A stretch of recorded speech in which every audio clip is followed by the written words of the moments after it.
Is is this what's gonna happen to me?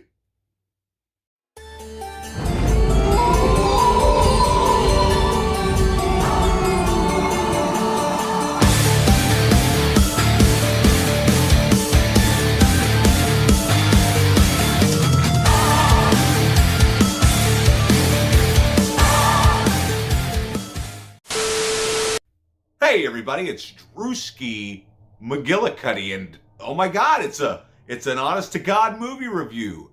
And it's none other than George Romero's Lost. I don't know if you'd call it a horror film, it's more of a public service announcement, but it's terrifying. And it's, I think it's from 1973. Anyway, point is, long time ago, they had filmed this 54-minute whatever have you. I'm not sure what the fuck. I don't even know. I'm not even necessarily sure, okay? But maybe that's what was intended by watching the. Okay, so. You know? Apparently, George Romero's widow and the George Romero Foundation restored this footage that George had shot way back in the 70s. The movie stars one of the guys that was in Martin as the vampire's assistant, whatever the hell. I don't know. It's been a while since I watched Martin. I'm pretty sure I reviewed that movie somewhere down there in the bowels of the channel. But anyway, point is, this is a long lost film directed by George Romero, but it's not feature length. It's only 54 minutes long, so it's not too long. Now, I will be honest. The other day, I watched the trailer, and it was like a little too 1970s. You know what I mean? Like,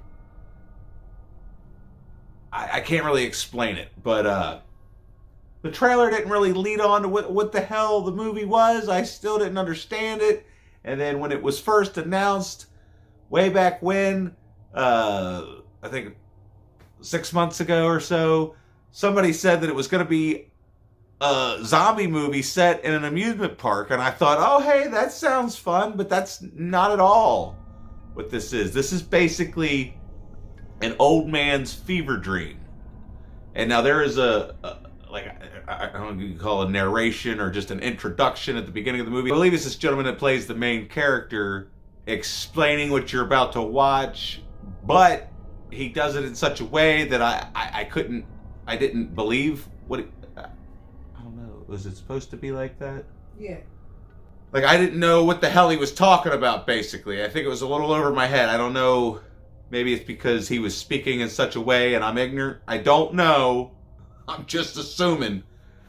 But anyway, then we get to this old man who is basically the guy. I guess it's the same guy because he's got a goatee, but then the old man's just got a little dandy mustache. He looks like fucking Colonel Sanders. Like, let's just, get that out of the way. Looks like Colonel Sanders. He walks into this white room and then there he is, all battered and bruised and just, depressed, out of breath, sad, doesn't want to talk, doesn't want to go outside, and himself, that had walked into the room, says, well, hello there. Don't you want to say anything? Don't you want to go outside?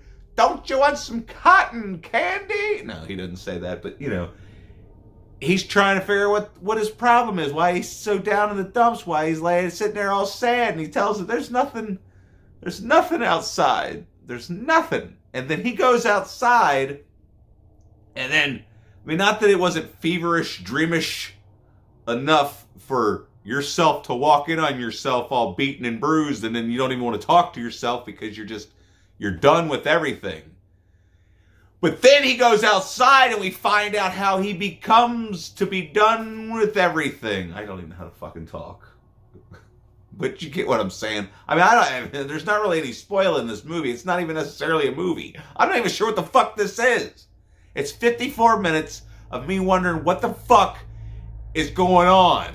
And I'm pretty sure that's the point because I've had dreams like this. This, is the closest thing I've ever seen to recreating a dream that you can actually watch on your Do you understand what I'm trying to say? Like, the way this is directed. I've had, there's scenes where you can hear everything that's going on except for what our main character's dialogue is. He's sitting there trying to tell people stuff, but you can't hear what he's saying. And I don't think he can hear what he's trying to say, because every time he tries to talk to anybody, he seems to get frustrated or disheveled. And he becomes more increasingly disheveled and whatnot throughout the movie. And there's just scenes that are like, what the fuck is going on? For instance, there's a scene, like, it's set in an amusement park, and there's like a bunch of old people, and like, I guess it's something about ageism or something, but like, people keep being mean to the old people, and like, they won't let them on the rides, or just, ignoring them. It's kind of depressing, really. I don't know what the hell's going on. Any motherfucking way, there is a particular scene in the movie that stood out to me, and I feel like it's the perfect representation or perfect example of what I mean by this is a fever dream. They're at an amusement park, okay, and they get on the bumper cars. It's a bunch of elderly people riding around on bumper cars. Almost kind of reminds me of that scene in Freddy's Dead where it's the old man and he's in there by himself riding around in a circle. But no, there's a bunch of old people, and then there's this younger fella, and one of the old people bump him. And what do? They pull over to the side of the bumper car thingy, like the thing that the bumper cars are inside of. And he calls the police, and the police come out and survey the accident and write up a report, and they're getting the insurance agent involved, and she's trying to say he turned his right turn signal on and then turned left, or the other way around. Thanks a lot, Cat. Anyway, we'll just leave it like that. It's fine. Nobody will notice. Anyway, so that scene stuck out to me. And then there's a scene where he's sitting there trying to get something to eat, but then there's this like rich guy, and they're like catering to him. They bring him out, this giant plate of lobster. Yet the old man dressed like Colonel Sanders, he gets fries and some what appears to be some slop or baked beans. It looks disgusting. And then, because he can't get any service, he ends up taking his tickets over, and he gives them to this guy at like a hot dog stand, and the guy gives him like 3 bags of groceries, but he can't carry the groceries by himself, and nobody will help him. So he just takes some peanut butter and crackers and goes off, and he's sitting on a park bench, and all of a sudden these little kids are staring at him. He's like, oh, come here. And then this guy comes out and accuses him of diddling. I don't know. The whole thing is fucked up. It's a fucked up fever dream. And then, like, no wonder this was never released. Not that it wasn't, pretty good if you're looking at it as a horror film or, like I am. This is basically just a fucking fever dream. And it's like a precursor to Creepshow, because it seems like an extremely long Creepshow segment, which we all know George went on to direct Creepshow. But yeah, this felt to me like either something out of Tales from the Crypt, something out of Creepshow, because it wasn't like full-on, in-your-face, blood, guts, horror or anything like that. This was like psychological, and it's supposed to be some kind of public service announcement, like I said. And I just don't see how. I mean, I can understand being in the meeting where you're sitting there and George comes in. He's like, all right, well, you wanted me to come up with a PSA on ageism and, respecting your elders and whatnot. So here's this. And I can only imagine they'd be like, we're not trying to scare people, George. We're trying to get them to fucking respect their elders. The fuck are you? What is this? But now looking, as after his career had been what it was, I can kind of see it. But I can understand why this wasn't released to the masses. I mean, who the fuck was this meant for? I mean, I would love to be there in the pitch meeting to understand how this even fucking came to be filmed, or how they got anybody to be in it, or what these fucking people were thinking while they were in it being filmed. What? So, the Lutherans were the ones who commissioned this hour-long film on the terrible way society treats the elderly. And yes, once George submitted it to them, they were like, yeah, no.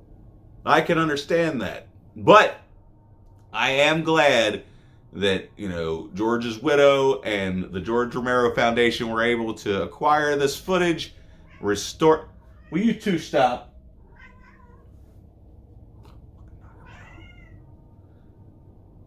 He's looking for Lou.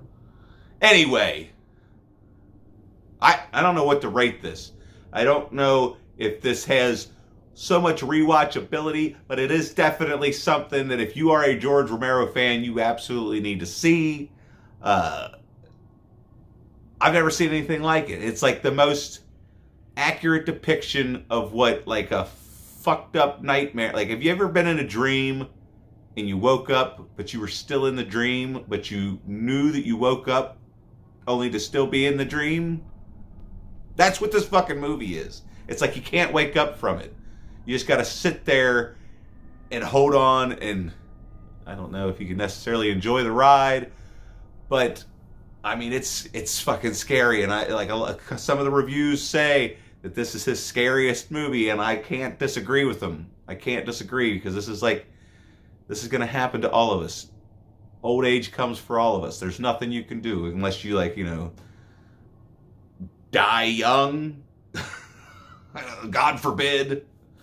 But yeah, I don't know. I have no idea what else I can say other than, I mean, you need to watch this if you're not a George Romero fan and you're not a horror movie fan, you're just gonna wonder what the fuck the point of all this was.